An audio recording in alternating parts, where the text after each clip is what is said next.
Welcome back to Nick Lenz's Comic Corner Classic Lesson and Classics. Episode number 1802 and Doubleshot number 1696.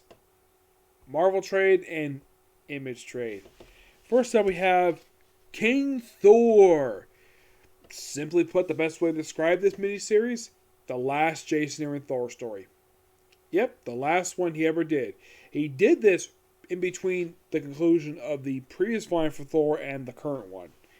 Yeah, it's a 5-issue miniseries that follows up with his run for the book involving King Thor. It also focuses on his granddaughters in the book, and it's it basically in a way it's basically the first appearance of King Thor since the end of the Thor God of Thunder book and return of the artist from that run. Yep. Yes, and plus we had the return of Gore the God Butcher. Yep. It's Ed Rubik who does a really good job here. Now, this book brought back the character of Gore. For good reason. It's basically a character that's never created, so I figured I'd bring it back just to kill him off again. My guess is the reason why I did this, because it was announced that Gore was going to be the main villain of Thor Love and Thunder. So I figured, though, why not basically feature Gore once again? And this is a really fun story. And basically, you have it where you have Loki found appearing in some of the book, and he gets killed off pretty quickly in the book. Gore briefly comes back, and of course, the way they beat him is not by the same way as before. So at least Jason Aaron is not repeating the same thing he did back in the first 11 issues. He basically has it where Thor's granddaughters awaken the gods of Gore's planet, and that's the beat. I'm like, okay, interesting. But this book is a lot of fun. Kind of wish they'd follow up with this one, because this basically was Jason Aaron's last story, and with that, that's it for Jason Aaron's time on Thor.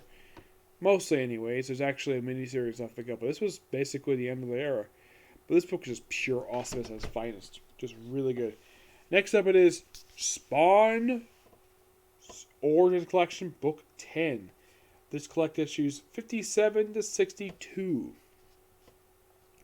Yeah, so a little more continuation of stuff happened in the book. Like Spawn basically working with Terry to investigate Jason Wynn. Spawn confronts Jason Wynn in his bedroom. By the way, Jason Wynn is completely naked.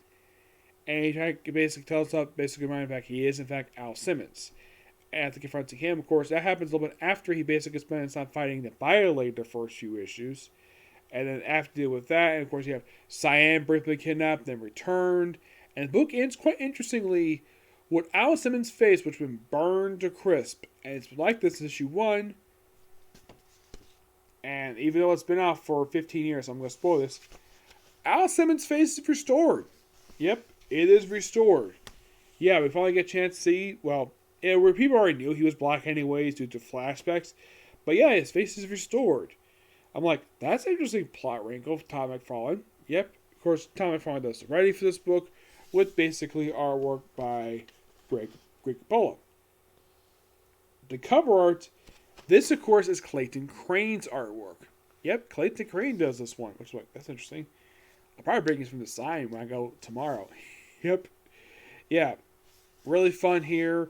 Also, we have a brief return of Angela to the book. And she's about to tell us something, and she gets whisked away, leave behind the earring. I wanted to basically follow this next volume. This book is still really good.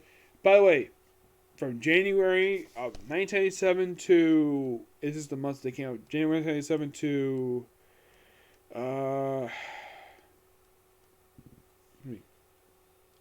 June 1997. Basically, more monthly stays here. I would not be surprised though if next Spawn basically it's out of the year 1997 for Spawn. Okay? So yes, that would be pretty much it for this particular review. I know this one's kind of short, but yeah, not much else to talk about. 2 really good books here. So tomorrow, expect reviews for my haul from Comic-Con. My review, hopefully, for the final 2 issues of the final 2 episodes of Detectives Already Dead. And maybe Comic Corner or 2, along with reviews for Skeleton Underworld, and